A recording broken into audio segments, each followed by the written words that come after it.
一瓶茅台酒从3000元跌到1800块，没人买了。这不是价格崩盘，是信仰崩塌。过去10年，茅台靠国酒茅台加稀缺空货，把白酒变成了金轮属性。经销商囤货，黄牛炒作，消费者买不到酒，循环滚雪球。现在雪球滚不动了。这感觉茅台呀是要变天了嘛？我到目前为止啊，到中秋节之前到今天上午最大的单，一个老客户呢订了100箱员工品鉴酒。我们以往到这个时候呢，那飞天每天都要走个180箱，像今天飞天我囤了2000箱，精品是800箱，像那个香银五洲啊、玫瑰金啊、蓝毛啊，包括一些其他的普通比较便宜的酒，都是200箱左右的一个量。是去年的70%到80%吧。但是今天到目前为止，每天飞天也就是10箱20箱的往外出。今年国庆中秋双节，白酒的整体销量表现平淡，呈现出旺季不旺的特点，价格倒挂，卖价比进价还便宜，经销商吐血甩卖，消费者两极分化。大家不是不喝酒，是钱包紧了，都学精了。挑选产品时主打一个性价比，高端酒看面子，大众酒看里子。白酒黄金周这次是真熄火了。大家好，欢迎来到看大陆节目，我是美玲。在往年中秋节前后是白酒行业一年中最旺的黄金档，可如今呢，今年却不同了。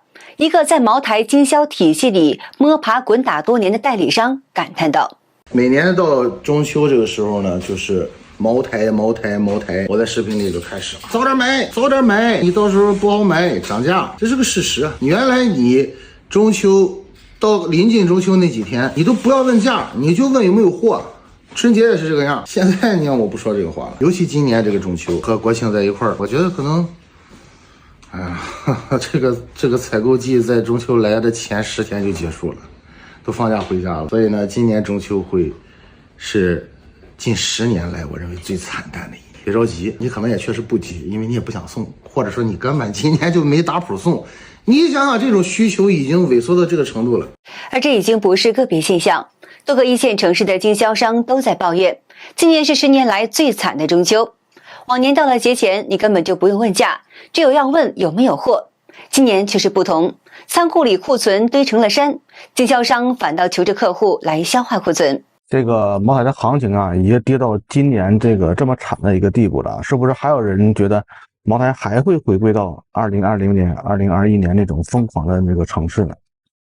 不能说绝对啊，但是目前的国家经济体量来说，茅台很难再回到那种巅峰的状态，那种疯狂的状态，回不去了。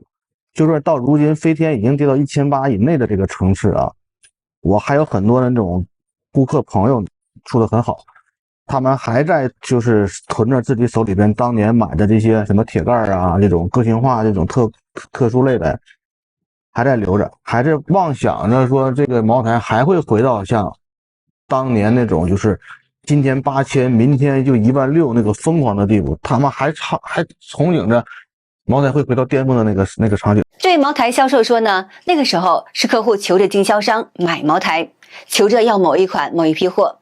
如今呢，风水彻底倒转，经销商反过来求客户，大哥，要不帮我把这些酒收走吧，你家喝也好，送人也行，我这库存压不动了。这已经不是看好茅台的未来，而是为了活下去，为了现金流。整个渠道几乎被库存所淹没。业内估计呢，全国90%茅台都躺在经销商和囤货者的手里，真正流向消费者的比例却是极低。另外呢，酒厂自己有不少积压，市场的饱和与消费萎缩叠加，让价格仍在一路下行。就算到春节，行情回暖的希望也是十分渺茫。为什么曾经可以买到天价的飞天茅台，现在却价格崩塌了呢？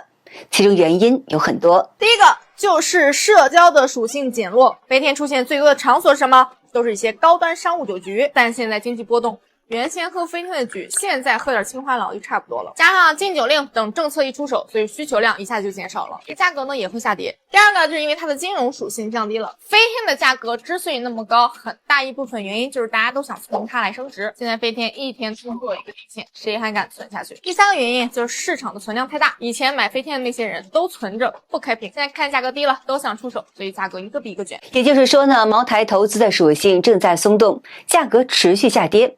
很多持货者选择观望，一旦跌破了1499元的关口，可能会引发连锁抛售，库存被淹，行情或将崩塌。另外呢，年轻人不喝白酒了，今年精酿啤酒、低度果酒、威士忌等品类的销量增速超过了30%，而茅台等传统的白酒的增速却是明显放缓。过去那种喝茅台有面子的消费心理正在被新的生活方式所取代。那么还有网友表示呢，茅台品牌正在老化，这些年他们频繁跨界做冰淇淋、联名咖啡，看起来热闹，实则像是在给一辆老爷车贴新贴纸，它并没有真正解决年轻消费者的距离感。外界还关注到，中国整个白酒行业已经彻底变天了，消费疲软，价格崩塌成了主旋律。2025年的第二季度刚刚结束，一份行业数据让人倒吸口凉气。全国白酒销量与价格双双下滑超过了10%，传统白酒消费大省河南、山东相继崩盘，一个暴跌30%，一个下滑了15%。五粮液的财报惨得像被冰雹砸过的玉米地，连街边小卖部的二锅头都开始买一送一了。中国酒业协会数据显示，如今白酒库存周转天数高达900天，比去年又多了整整的3个月。60%的经销商库存里堆满了价位在800至1500块的倒挂酒，进价是1500块，出货价却只能卖到1200块。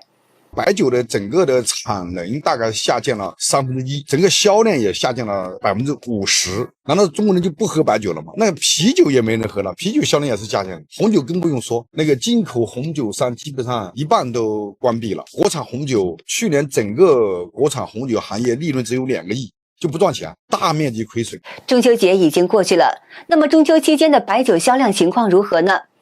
根据相关专业的数据统计，今年中秋白酒销量同比下降了大约是20%。从行业预期来看，这其实算是超预期的表现。因为平时大家谈论白酒销量下滑时呢，常常提到下浮可能会达到30%到50%，甚至呢会更多。因此，中秋的20%降幅相对而言还算是好过一些。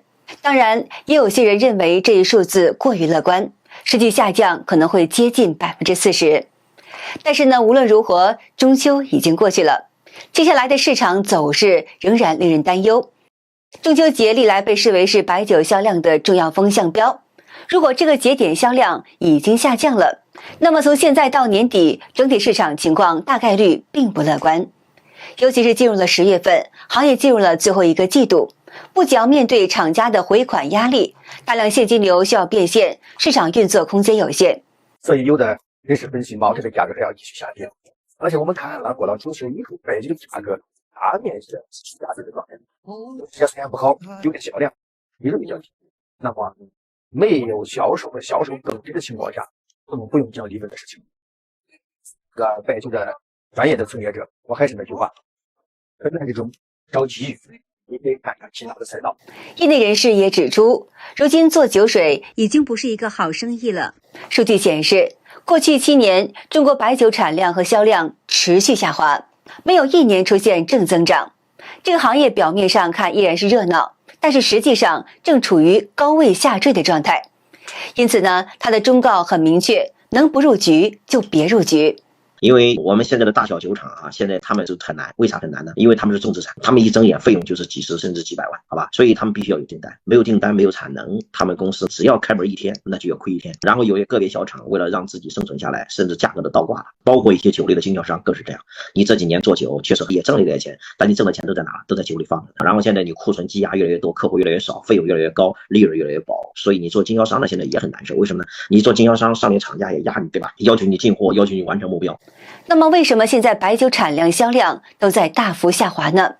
其实原因很现实，也很扎心。第一点，中国经济和社会的发展模型变了，过去是以关系型、交易型为核心的，就喝点酒啊，有助于谈成生意，有助于拉近关系，但现在不行了，现在就发现咱们还是实打实，你能给我提供什么帮助？你的产品是什么价格？能不能价格低一点？能不能给我提供帮助？喝酒解决不了问题，就整个社会的和经济的发展模型。这第一个。第二个呢，是过去中国人喝酒叫酗酒，叫服从性测试。当然呢，你给我把这个酒干了，当然你把这个壶给我干了，你看，在一个桌子上，你发现没有一个领导说呀，你们2个焖一壶。只要是下面的小兄弟，那真的是把一壶给干了。哎，现在你向你大哥叫我干，我凭什么干？你能给我多大的好处呀？对不对？现在00后或年轻一代都不愿意去接受这种在酒桌上的服从性测试。所以啊，大哥说了算，大哥叫你干一杯就干一杯，叫你干一壶就干一壶。大家现在都不买账了，不干了。还有在中供的官场，过去是酒杯一端，政策放宽，如今呢，酒杯一碰，乌纱不保。某信发改委主任因为酒桌上一句承诺被录音，直接丢了官。干部们保密要紧，谁还敢拿前途赌一杯酒？而且呢，2025年以来，各地不断加码公务禁酒令，某省更是明文规定，公务活动一律禁止饮酒，就连内部接待都不许打擦边球。以前酒桌是社会运转的润滑剂，是建立关系、谈合作，甚至是检验服从性的场所。可现在呢，新一代人不吃这一套了，他们更清楚自己是谁，也更懂得拒绝。所谓的干一杯、懂事、有眼色，在年轻人看来只是被动的迎合。如今呢，越来越多的人愿意当一个独立个体，而不是被规则束缚的棋子。另外呢，以前基本都是30到50岁的中年男性爱喝白酒的比较多。这群人过去是酒桌文化中的中坚力量，喝得多，送得多，应酬也多。但是现在呢，他们正在老去。人一老，身体扛不住，酒量下来了，自然喝的也少了。而年轻一代呢，根本就接不上。那么还有一个原因呢，就是婚宴酒市场的萎缩。过去结婚是人生大事，谁家不摆个几十桌，茅台5粮液往桌上一摆，倍儿有面子。可现在呢，年轻人不恋爱、不结婚、不生娃、不买房，一个人吃饱，全家不饿，朋友少了，聚餐少了，连酒都没有机会喝了。酒桌是社交的延伸，没有社交就没有酒。以上这些原因呢，都让白酒企业的团购渠道收入暴跌，从占比 40% 掉到了 25%。还嘴硬说呢，消费结构优化，其实就是大客户不买账了。再加上白酒造假问题严重，市场信任被侵蚀，消费者愈发警惕，整个行业因此面临结构性下行。有网友拍视频曝光了2瓶红西凤的白酒造假情况，展示了包装被撬开的痕迹，酒瓶内的酒液已被调换或掺假，引发了消费者对市场诚信的担忧。你把我一天当憨憨呢，看着没问题，但是发现有翘痕，用502粘着，用力一拉看开了，这儿没有断，这个也一样。结果2瓶酒呢，你看里面喝完了齿儿都断了，灌点猫尿拿过来。我最害怕的一件事发生了，网上曝光了很多这种茅台镇的假酒骗局啊！第一商家他为了利益，竟然用工业酒精、香精、色素来勾兑成酒，将这些酒呢冒充成纯粮酒来卖，甚至为了增加它的溢价还为这些酒精酒呢起了各种各样的有来头的名字，比如说什么几十年的这种高年份的陈酿、原浆、坤沙老酒，和某某某某比较有纪念意义的纪念酒、高端贵宾的接待酒。更可怕的事啊，这些酒披着华丽的外衣，都打着纯粮酒的旗号，卖着几百块钱、上千块钱的价格。严格来总结了一下啊，就是年份假、成分假、颜色假、包装假。但是有一个是真的，就是价格是真的高。好的，今天就和大家聊到这了，请您记得点赞、订阅、留言，并且分享给您的朋友们。感谢您的支持，我是美玲，我们下期节目再见。